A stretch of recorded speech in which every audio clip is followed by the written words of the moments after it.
नमस्कार, मी Anjali सरकाळे, motivational trainer आणि business entrepreneur. आज मी माझा मराठी बुक परस्यू पॅरेंटमधून एक नवीन टॉपिक घेऊन आले आहे आपल्या मराठी प्रेक्षकांसाठी आणि मराठी पॅरेंट्ससाठी. तर तो टॉपिक आहे मुलांच्या लर्निंग पॅटर्न ओळखा. हो, मुलांच्या लर्निंग पॅटर्न्स काय आहेत हे आपल्याला समजणे फार गरजेचं आहे. हल्ली आपण सर्वत्र घराघरात किंवा स्कूलमध्ये टीचर्स हे म्हणताना नेहमीच ऐकत असतो की मुलं हल्ली अभ्यासात लक्ष देत नाही किंवा मुलं अभ्यास नीट करत नाही. परीक्षा आली तरी मुलं मोबाईल खेळत असतात, बाहेर खेळायला जातात. तर हे प्रॉब्लेम आपण फेस करत असतो. पण माय डिअर पॅरेंट्स, मुलांच्या काहीतरी लर्निंग पॅटर्न्स आहेत हे आपण ओळखू शकत नाही आणि त्यामुळे हे प्रॉब्लेम होतं. आणि मग एक कम्युनिकेशन आपला हा एक वर्बल कम्युनिकेशन मुलांबरोबर बनतो, पण तो एक अटॅचमेंट किंवा ते एक इमोशनली कम्युनिकेशन होत नाही. जेव्हा तुम्ही मुलांच्या लर्निंग पॅटर्न्स ओळखता तेव्हा एक मुलांबरोबर प्रॉपर कम्युनिकेशन करून तुम्ही त्यांचे प्रॉब्लेम समजू शकता किंवा आपल्या मुलांच्या आवड निवड ह्या समजू शकता. तर हेच मी आज डिस्कस करणार आहे लर्निंग पॅटर्न ह्या चॅप्टरमध्ये. त्याला आपण वॅकसुद्धा म्हणू शकतो किंवा लर्निंग मॉडेलिटी म्हणू शकतो. त्या अशा असतात की त्या 3 टाईपच्या असतात. पहिली म्हणजे व्हिज्युअल म्हणजे बघून एखादी गोष्ट समजणे. म्हणजे एखाद्या मुलाला काहीतरी बघून समजतं. म्हणजे एखादा चित्रपट दाखवला टी व्हीवरती, गेम्स किंवा वेगवेगळ्या पद्धतीने आपण त्याला पिक्चरच्या रूपात आपण त्यांना जर एखादं पॅटर्न किंवा एखादं डिफिकल्ट सब्जेक्ट आहे किंवा मॅटर आहे हे आपण त्याला जर समजवलं तर तो मुलगा लगेच समजतो. तर ही त्याची व्हिज्युअल पॅटर्न झाली. व्हिज्युअल म्हणजे तो बघून एखाद्या गोष्टी पटकन ग्रॅप्स करतो. मग त्याला तशा पद्धतीने आपल्याला शिकवलं पाहिजे आणि त्याची जो फोकस असतो हा पटकन तो एखाद्या टीचरने बोर्डवरती ड्रॉइंग काढलं असेल किंवा काहीतरी मॅथ सॉल्व केलेले असतील तर तो लगेच तिकडेच तो बघून व्हिज्युअलाइज करतो आणि तो समजतो. तर हा एक प्रकार झाला व्हिज्युअलाइज.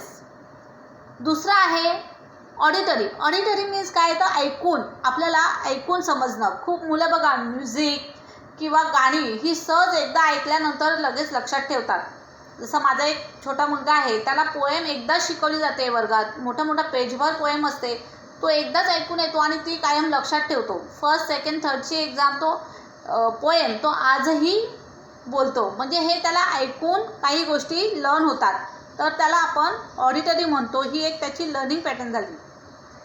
तर अशा ऑडिटरी मुलाला ओळखण्यासाठी आपण काहीतरी म्युझिक त्याला दिली पाहिजे किंवा त्यांना एखादा सब्जेक्ट किंवा एखादा विषय कठीण जात असेल तर त्याला तेच रिपीट आपण त्याला ऐकवलं किंवा त्याचाच शब्दात ते रेकॉर्ड करून त्याला जर आपण ऐकवलं तर त्या मुलाला लवकर लक्षात राहील आणि त्याची लर्निंग पॅटर्न ही आपण समजून घेतल्यामुळे आपल्यालाही लक्षात येईल की ह्याला कशाप्रकारे आपल्याला शिकवलं पाहिजे, ह्याला हँडल केलं पाहिजे.